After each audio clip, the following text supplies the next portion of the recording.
The boardroom carried the scent of leather and calculated ambition, the kind of environment where fortunes shift every few months. I paused in the doorway, clutching a slim leather portfolio, observing my sister Victoria play the role she'd always preferred, the capable one.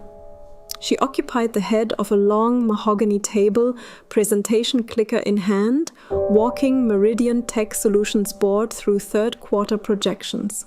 Our late father had grown this software company from a garage operation over 3 decades ago. She hadn't noticed me yet, neither had anyone else. I dressed deliberately, navy blazer, understated jewelry, hair neatly gathered, strategic invisibility.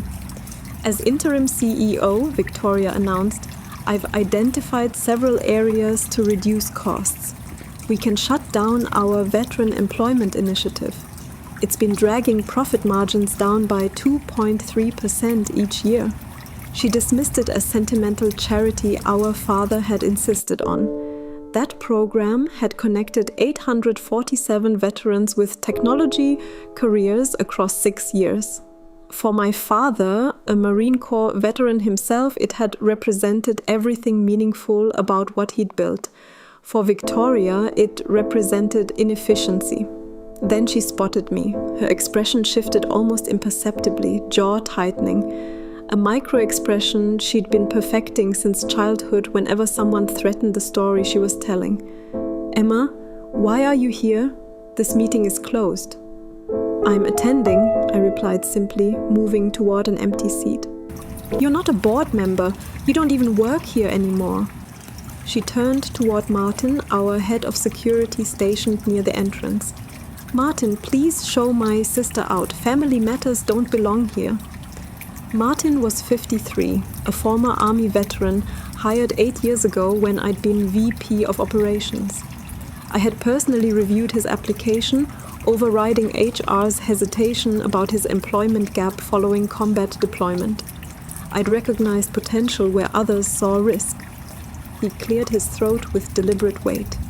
Ms. Anderson acquired 51.7% controlling interest last week through the estate settlement option. Effective Monday morning, she's the majority shareholder. He let the information settle. She's your new CEO. The room fell into the kind of silence that comes before everything rearranges itself. Victoria's color drained. That's impossible. The shares were split evenly. I received 50%. She received 50%. Not exactly, I said, settling into the chair directly across from her. The leather portfolio landed softly on the table. Dad's will divided his 70% stake between us equally, 35% apiece, but Mom held her own 30% separately. You forgot about Mom's shares.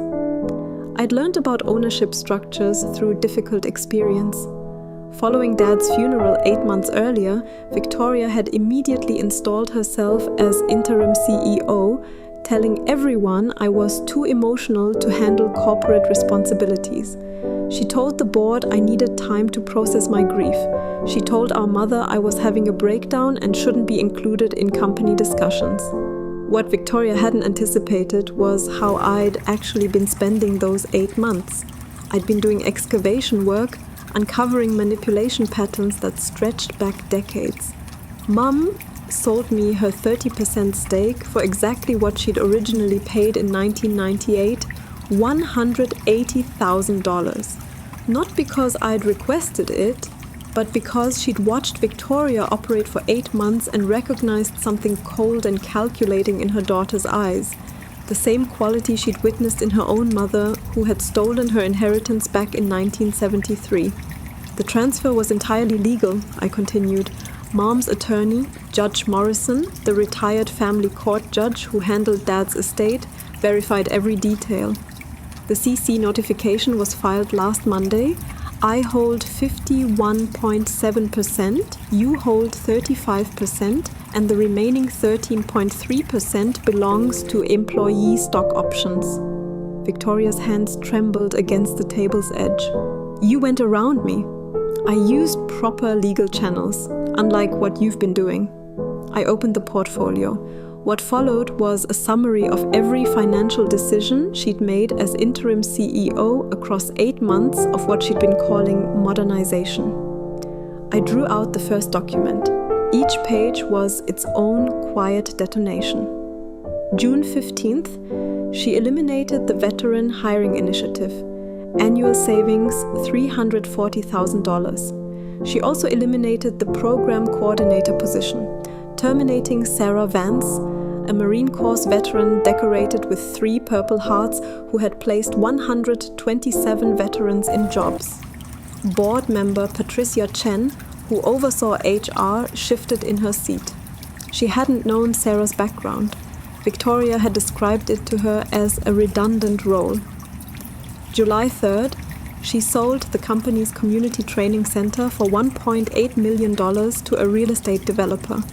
That center had provided free coding instruction to underserved communities since 2016, training 2,430 people over 7 years, 64% of whom the company had subsequently hired.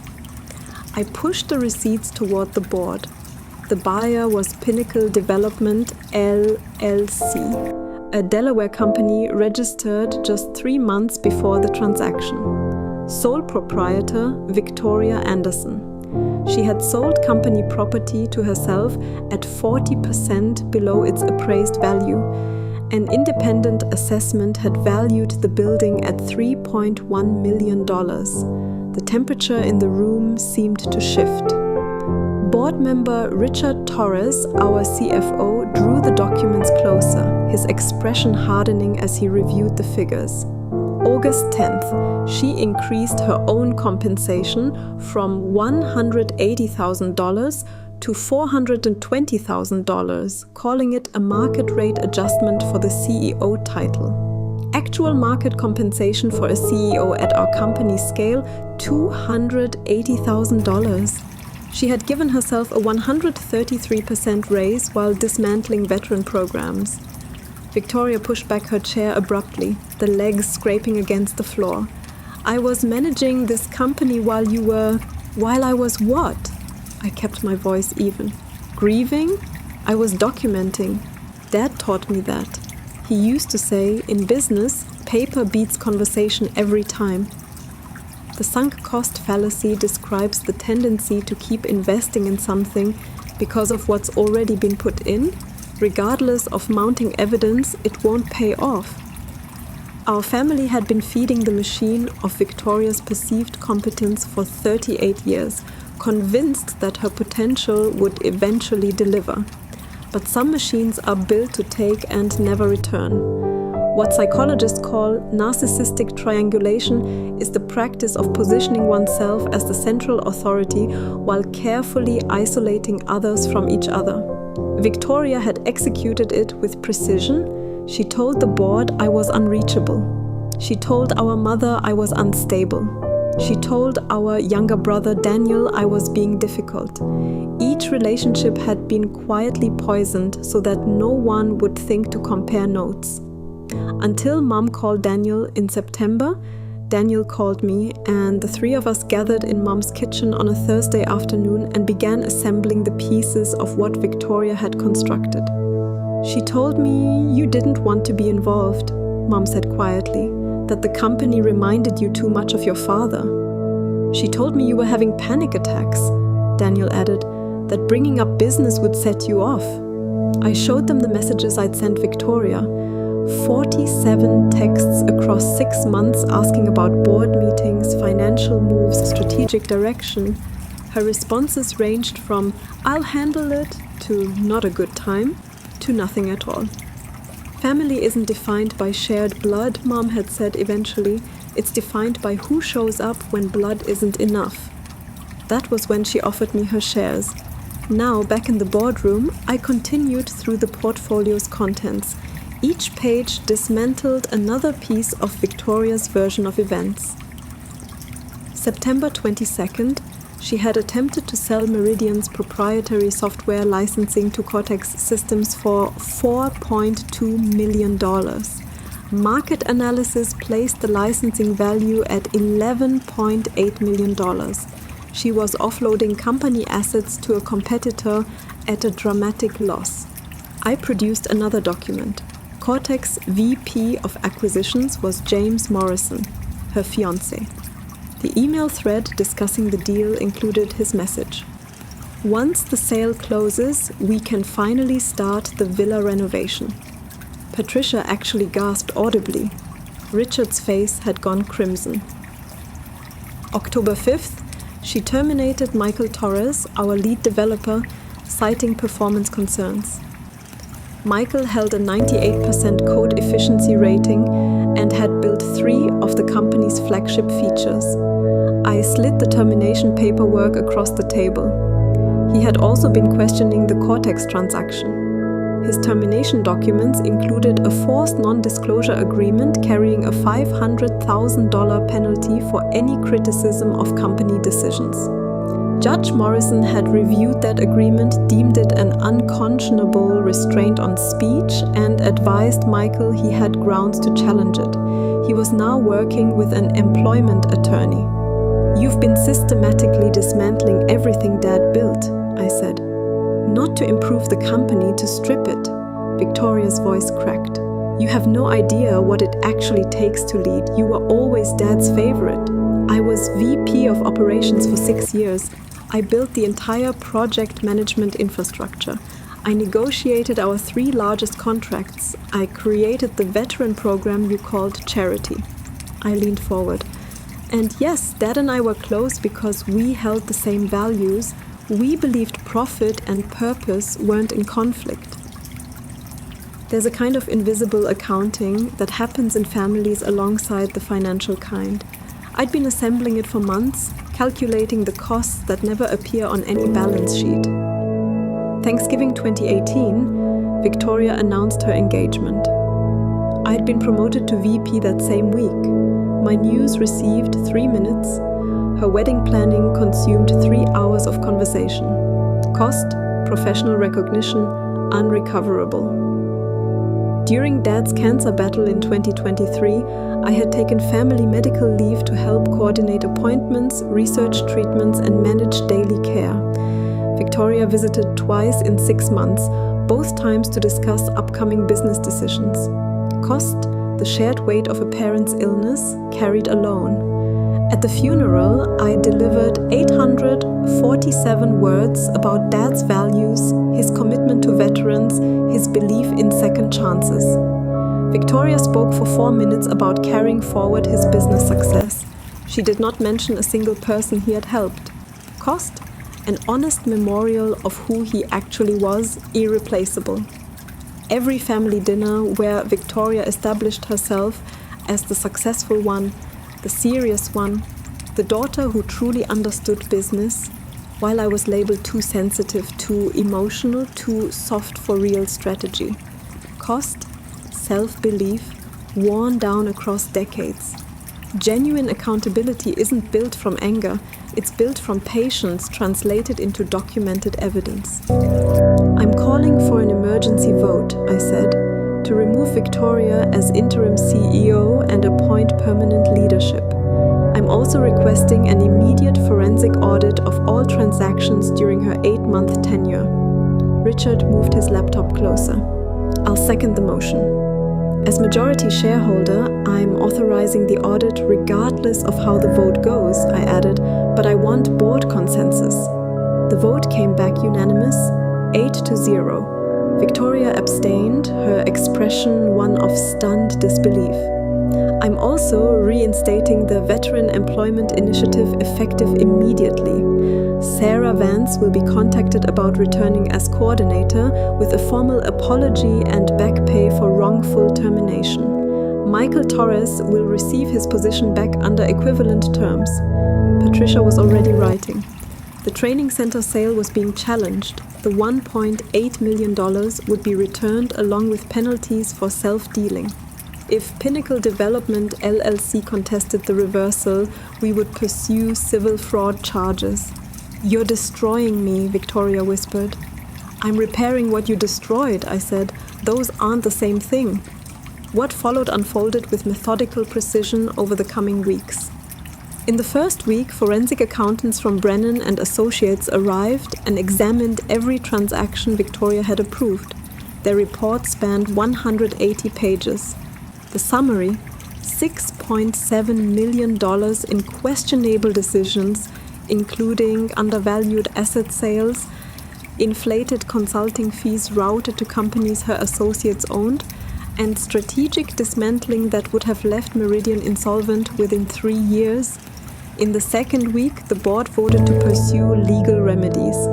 Victoria was formally removed from all positions.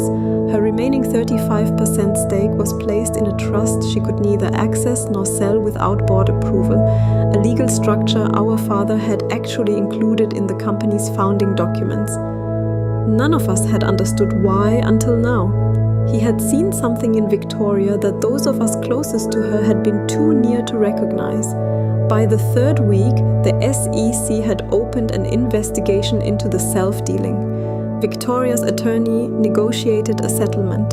She surrendered 20% of her shares back to the company, paid $2.4 million in restitution, and accepted a permanent ban from serving as an officer in any publicly traded organization. In the fourth week, Sarah Vance returned as veteran hiring coordinator.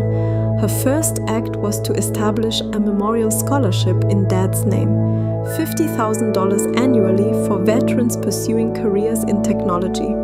I approved it without hesitation. By the second month, Michael Torres had successfully challenged the NDA. It was voided entirely.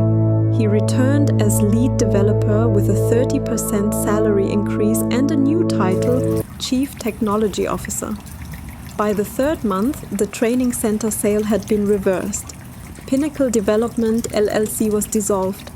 The building reopened with expanded programming, now including free childcare so parents could attend evening sessions. By the fourth month, Meridian's quarterly earnings showed 23% growth. We had hired 47 veterans. Efficiency was up, morale had recovered, the company my father built was breathing again.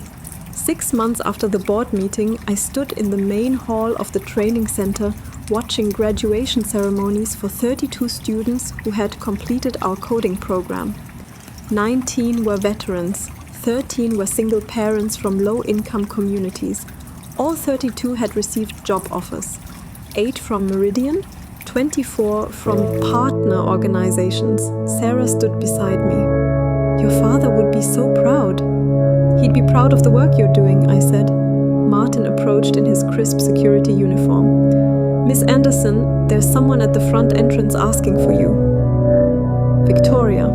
I hadn't spoken to my sister since the board meeting. Her messages had come in waves, furious at first, then desperate, then silence.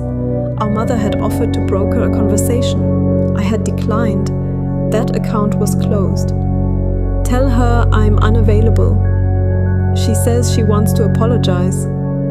I considered this. The outcome I had planned hadn't included any path back to her. But I also remembered something my father had once said.